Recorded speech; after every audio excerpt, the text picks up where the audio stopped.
Dans le monde des affaires, il y a une loi quasi immuable. Une entreprise doit grandir, sinon elle risque de disparaître. C'est aussi simple que ça. Mais comment est-ce qu'on s'y prend pour se réinventer, pour fusionner avec un concurrent, sans que ça vire au cauchemar financier? Eh bien, la réponse se trouve dans un mode d'emploi très précis, le Cisco ADA. Et on va voir ensemble comment il organise ces transformations majeures. Alors pourquoi une entreprise se lance-t-elle dans une transformation aussi radicale? À la base, il y a toujours un besoin vital. Ça peut être pour conquérir un nouveau marché, pour devenir plus efficace, ou parfois tout simplement pour survivre face à une concurrence féroce. Ce ne sont pas vraiment des choix, ce sont des impératifs stratégiques. La question est donc posée. Ok, le besoin est là. Mais comment faire pour piloter ces changements profonds de manière efficace et surtout structurée? On ne parle pas juste de lancer un nouveau produit là, on parle de changer l'ADN même de la boîte. Alors concrètement, comment on s'y prend?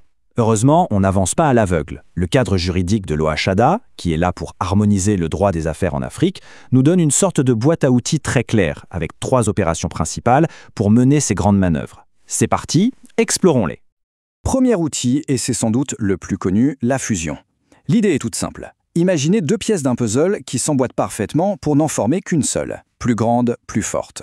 Les entreprises de départ, elles, disparaissent pour donner naissance à cette nouvelle entité. Ensuite, on a l'opération totalement inverse, la scission.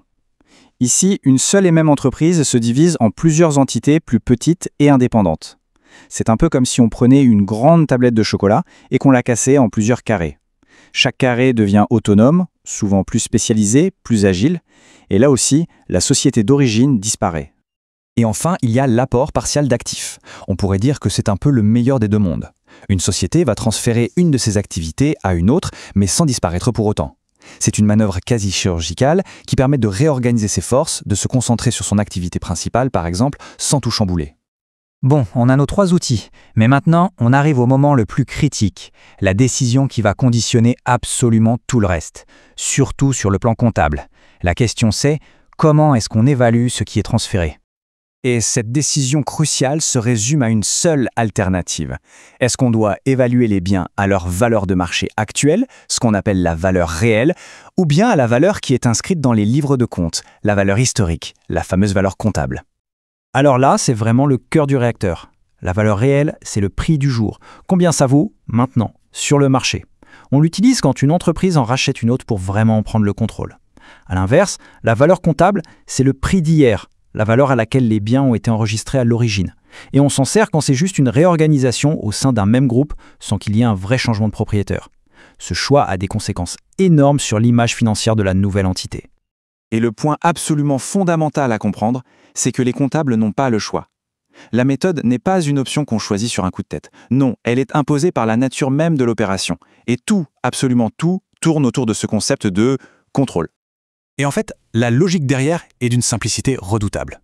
Il suffit de se poser une seule et unique question. Avant l'opération, est-ce que l'entreprise qui absorbe possède déjà 100% de celle qui est absorbée?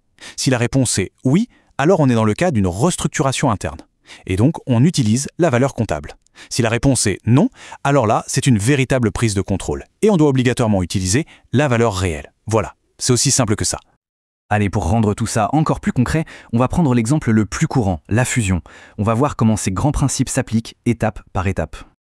Premier cas de figure, la fusion-absorption. C'est le scénario classique du gros qui mange le petit. On a une société A qui avale une société B. À la fin du processus, la société B n'existe plus et la société A est devenue plus grosse, plus forte. Deuxième cas, la fusion-réunion. Là, l'esprit est différent. C'est plutôt un mariage entre égaux. 2 sociétés, A et B, qui ont souvent une taille comparable, décident de s'unir pour créer quelque chose de totalement nouveau, une société C. Dans ce scénario, A et B disparaissent toutes les 2. D'accord, mais dans les comptes de l'entreprise qui absorbe, comment ça se passe? C'est un processus en 3 temps. D'abord, on enregistre la promesse, c'est-à-dire l'accord officiel de fusion. Ensuite, on passe à la réalisation. C'est le moment où les actifs et les dettes sont réellement transférés. Et pour finir, on constate les frais, c'est-à-dire qu'on comptabilise tous les coûts liés à l'opération, comme les honoraires des avocats ou des experts comptables. Évidemment, la vie des affaires est rarement à long fleuve tranquille.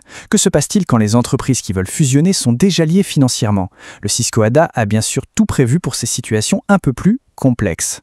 Alors, sans plonger dans des détails trop techniques, imaginez juste des situations où l'entreprise A possède déjà des parts de B, ou B des parts de A, ou même les deux en même temps. Ça peut vite devenir un sac de nœuds.